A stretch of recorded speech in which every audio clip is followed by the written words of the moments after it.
The knock never came the way I expected betrayal to arrive. It didn't announce itself. It walked in wearing my son's face, carrying his mother's stolen legacy under one arm. My name is Charles Greenberg. I'm 68 years old, and I've spent nearly every one of those years on the water.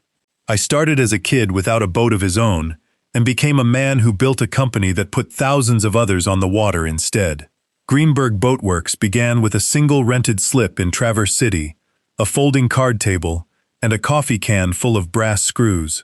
40 years later, it had grown into 4 full-service marinas stretched along Grand Traverse Bay, and a boat-building shop that still made wooden runabouts by hand for people who understood that some things shouldn't be made of fiberglass.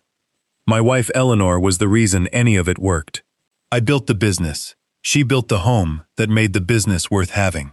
9 months ago, on an ordinary Sunday morning, I found her on the kitchen floor. A brain aneurysm. No warning. Laughing at the television Saturday night. Gone before Sunday's coffee finished brewing. The one piece of her I could still reach out and touch sat in the boathouse behind our home on Old Mission Peninsula. A 1958 Chris Craft Capri, mahogany hull, chrome trim. Eleanor bought the wreck of it at auction 25 years ago for $400 and spent a quarter century bringing it back to life with her own hands. She called the boat the Grace. Everyone else just called it Eleanor's boat because there was never any question whose it was. That Monday morning, I pushed open the boathouse door with coffee in hand and stopped so hard I nearly dropped the mug. The lift was empty. No broken glass, no forced hinges. The door had been locked the whole time. The security camera showed nothing but an empty dock, then a gap where someone had cut the feed. Only 3 people had a key and the camera code. Me, our caretaker Frank, who was fishing in the Upper Peninsula with his phone off, and my son, Tyler. I called him. Airport noise answered. Announcements. Rolling luggage. Boarding chimes. Hey Dad, little busy. We're boarding in 20. Megan and I are finally doing that Europe trip. Where is your mother's boat, Tyler? A pause. Not guilty. Annoyed. I sold it. Higgins took it off my hands yesterday. Gave me a fair price. That boat wasn't yours to sell. Technically, it's going to be mine eventually anyway. I just moved the timeline up. Megan's been in a rough place since the funeral. She needs this trip. You always say family comes first. The line went dead on a boarding chime. I stood there doing the math a man learns after 40 years running a company. A first-class trip for 2 tops out around $40,000. I knew exactly what the Grace was worth. We'd had her appraised for insurance 3 years back. A fully restored, numbers-matching 58 Capri doesn't sell for $40,000. It sells for close to $300. Tyler was arrogant, careless with people's feelings in ways that still surprised me. But he was not stupid. And he had never left that kind of money on a table in his life. The trip wasn't the reason, the trip was the cover story. My phone rang again before I could think further. An unknown Charlevoix number. Mr. Greenberg, Walter Higgins, Higgins Classic Boat Brokerage. I bought the Capri off your son yesterday. Sir, you need to come down here today. Your wife left something inside this boat, and I think you need to see it before I do anything else. Higgins explained. On anything over $50,000 with a power of attorney involved, he holds funds in escrow until title clears. 30 days, no exceptions. Tyler had shown up with a supposedly notarized letter in my name. Higgins hadn't signed off on the balance. I hadn't signed anything. Whatever Tyler had handed him wasn't real, and neither of us said the word. Forged. Out loud yet. What did she leave? I'd rather show you, but Mr. Greenberg, whatever your son told you, I don't think that's the real reason he sold this boat. I found a metal box, zip-tied under the dash. Hidden. Not meant to be found by anybody but your wife. I don't remember the drive to Charlevoix. I remember standing in Higgins's shop looking down at a small fireproof lockbox on his workbench, a flash drive, a rubber-banded stack of papers, and a spiral notebook in handwriting I would have known anywhere. The first line read, "If anyone but me ever finds this, something has already gone wrong, and Charles needs to know everything." I asked Higgins to hold the boat, don't sell it, don't move it. I'd pay whatever it cost. Then I sat in my truck reading my dead wife's handwriting by dashboard light. And by the time I finished, I understood 2 things.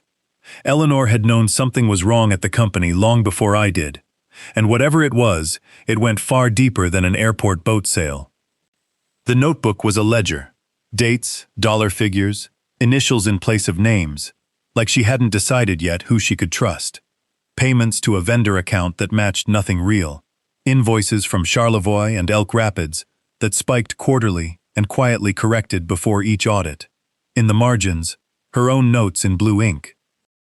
Doesn't add up? Ask SR about the Pusky account. Got a story about a software glitch. Not buying it.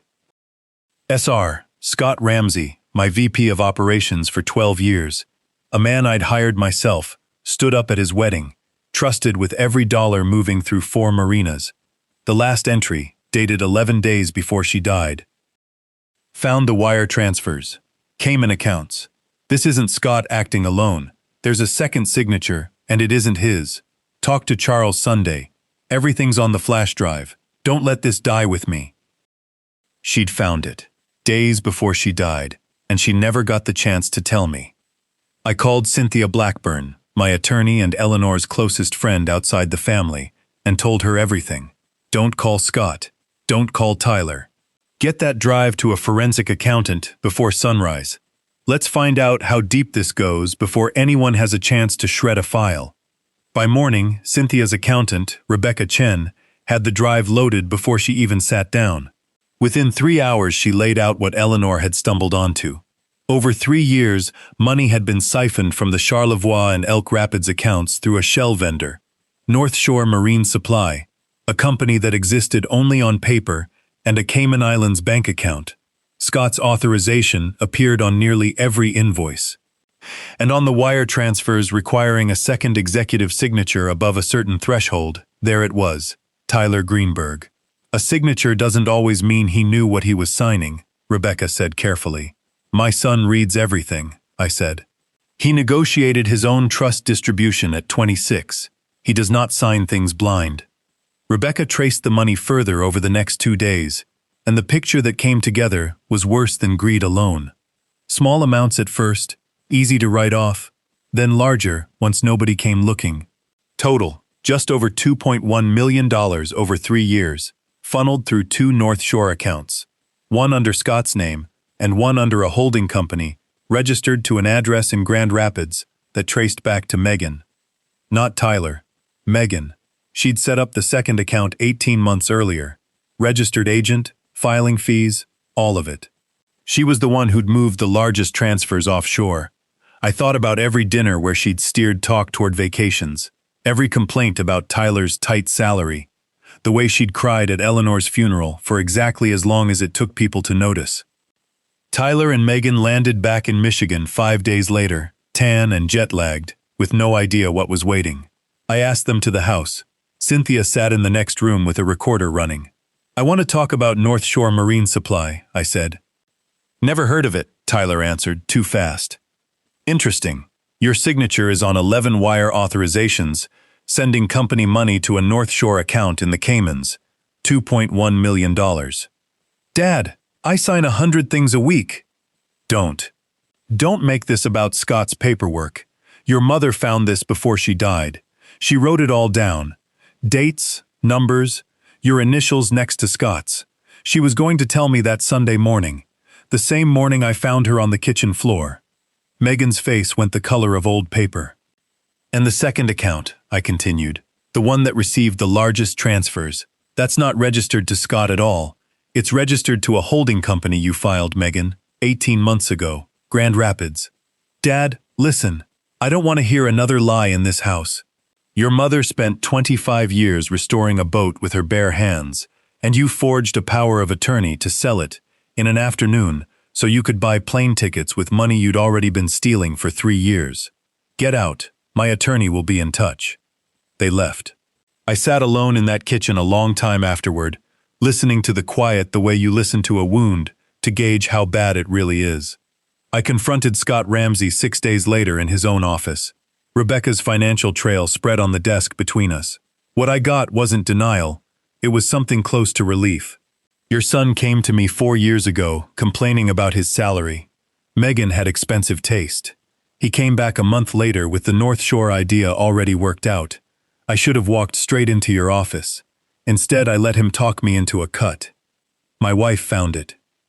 11 days before she died. Scott went white. I swear to you, Charles, I didn't know that.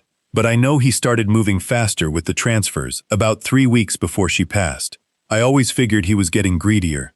Now I'm wondering if he knew she was close. I spent that whole night wondering the same thing, and I never landed on an answer I could live with. Rebecca's report went to the U.S. Attorney's Office on the 9th day. Wire fraud crossing international lines doesn't stay local for long. Cynthia froze every account Tyler and Megan touched, cut them from the company insurance, and began removing Tyler as a beneficiary of the family trust. Scott resigned before I could fire him and cooperated fully, the only thing standing between him and a much longer sentence. Tyler and Megan's attorney tried to argue accounting confusion. That argument didn't survive 11 signed wire authorizations, a forged power of attorney, a shell company in Megan's name, and a dead woman's handwritten ledger entered into evidence with an unbroken chain of custody running from a hidden dashboard compartment straight to a federal courtroom. 6 months after that Monday morning, the case reached trial. Scott took an early plea, 3 years, restitution ordered. At sentencing, he looked at me once and mouthed, "I'm sorry." I believed him. It didn't change anything. Tyler and Megan went the full distance, 6 days of testimony. Rebecca walking 12 strangers through 3 years of wire transfers. Eleanor's handwriting projected onto a courtroom screen she never lived to see. Tyler never once turned around to look at me. Megan looked at me exactly once, on the final day, with an expression I still can't name. Not remorse, something closer to disbelief that any of this had actually happened to her. The jury took 4 hours. Wire fraud, conspiracy, money laundering, forgery, guilty on every count. The judge gave Tyler 7 years. Megan got 9, citing the offshore holding company she'd personally structured as evidence of a more calculated hand than a signature alone could show. Watching my son stand in a courtroom in a suit I'd bought him for his college graduation, hearing a stranger in a black robe tell him how many years he'd traded for a boat and a stolen fortune, there's no describing that. Some silences just sit in your chest and refuse to leave. Restitution recovered just over $1.9 million of the original $2.1 million, clawed back from the frozen offshore accounts before Megan's lawyers could finish arguing jurisdiction. I didn't want that money quietly folded back into operations like nothing had happened. Eleanor deserved better. Working with Cynthia and a small board of local doctors, I used the recovered funds to establish the Eleanor Greenberg Foundation for aneurysm research and awareness, funding early detection screening at 3 regional hospitals, research aimed at catching the exact kind of silent warning sign that took her from me on an ordinary Saturday night. Her name is on hospital equipment now instead of a shell company's paperwork. I brought in an outside audit firm to review every account at all 4 marinas, replaced half of senior management, and this time promoted from the docks instead of hiring from outside. Mechanics and dock hands who'd spent 15, 20 years actually building the boats instead of managing spreadsheets about them. The business runs leaner now. Honestly, it runs better. I won't pretend this ends clean. Tyler writes sometimes from the facility. I've read every letter. I haven't answered one yet, and I've made an uneasy peace with not knowing if I ever will. Grief and betrayal don't run on the same schedule, and I've stopped forcing either one for the sake of a tidier ending. What I did do, about a month after the trial, was drive out to Higgins Classic Boat Brokerage in the evening and buy back the Grace. Walter had kept his word, refusing 3 offers from collectors because, in his words, some boats aren't really for sale no matter what the paperwork says. I towed her home myself, back into the cradle where she'd sat for 25 years before that Monday I'll never fully stop thinking about. I go out there most evenings now. I sit in the Grace with a cup of coffee, run my hand along the mahogany Eleanor sanded smooth with her own 2 hands, and I remember her the way she deserves, not as a footnote in a fraud case, but as the woman who turned a $400 wreck into something worth protecting with everything I had left. She found the truth before any of us. She just never got the chance to say it out loud. Bringing her boat home, and putting her name on a hospital wing instead of an offshore account is about as close as I can get to finishing the sentence she never got to speak. Betrayal doesn't always come from a stranger, and it doesn't always come loudly.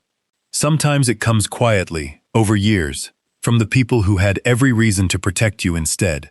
And sometimes the one who catches it isn't who anybody expects. It's the quiet one at the workbench with a notebook and a pen, who never once stopped paying attention. This story is a work of fiction. Any resemblance to real persons or events is coincidental.